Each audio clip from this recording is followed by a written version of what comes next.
ठाण्यातील आनंदनगर पातलीपडा घोडबंदर मार्गावर बुधवारी दुपारच्या सुमारास भीषण अपघात झाला। भरधाव गॅस रासायनिक टँकर चालकाचा ताबा सुटल्याने पलटी होऊन शेजारून जाणाऱ्या रिक्षावर कोसळला।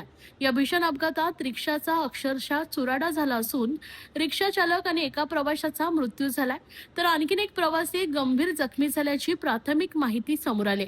मिळालेल्या माहितीनुसार उरण येथील JNPA बंदर, नाशिक आणि भिवंडी परिसरातून ये-जा करणाऱ्या अवजड वाहनांसाठी महत्त्वाचा असलेल्या घोडबंदर मार्गावर दुपारी सुमारे 12 वाजण्याच्या सुमारास हा अपघात घडलाय। ठाण्याच्या दिशेने जाणारा गॅस रासायनिक टँकर पातलीपडा परिसरात आल्यानंतर चालकाचा वाहनावरील ताबा सुटला आणि टँकर रस्त्यावर पलटी झालाय। त्याचवेळी बाजूने जात असलेली रिक्षा टँकर खाली दबली गेले।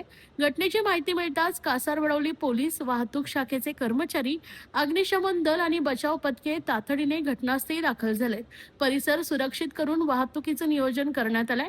टँकर खाली अडकलेल्या रिक्षेला बाहेर काढण्यासाठी क्रेनच्या सहाय्याने टँकर बाजूला करण्याचं काम हाती घेण्यात आलंय।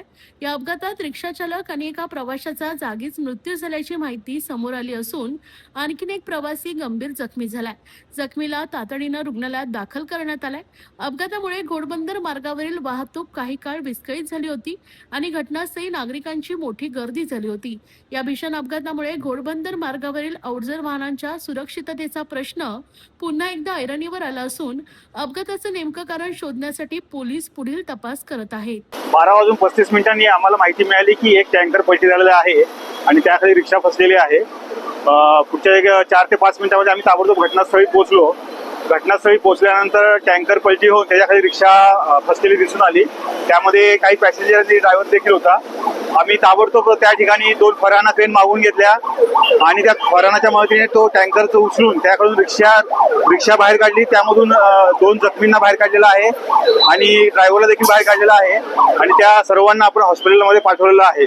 सध्या आपण जो ट्रक आहे तो बाजूला करून घेतलेला आहे आणि टँकरचा जो भाग आहे तो देखील आपण आता बाजूला करण्याचे प्रयत्न चालू आहेत। टँकरमध्ये कोणतं काय घटक आहेत त्यासाठी आपण एक्सपर्ट बोलवलेले आहेत। ते समजल्यानंतर पुढची प्रोसेस आपण करून घेतोय।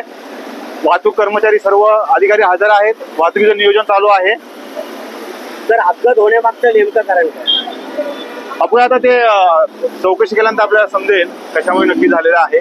आपली पहिली प्रायोरिटी होती की या ठिकाणी येऊन जखमींना आणि बाहेर काढणं, त्याप्रमाणे आपण केलेलं आहे।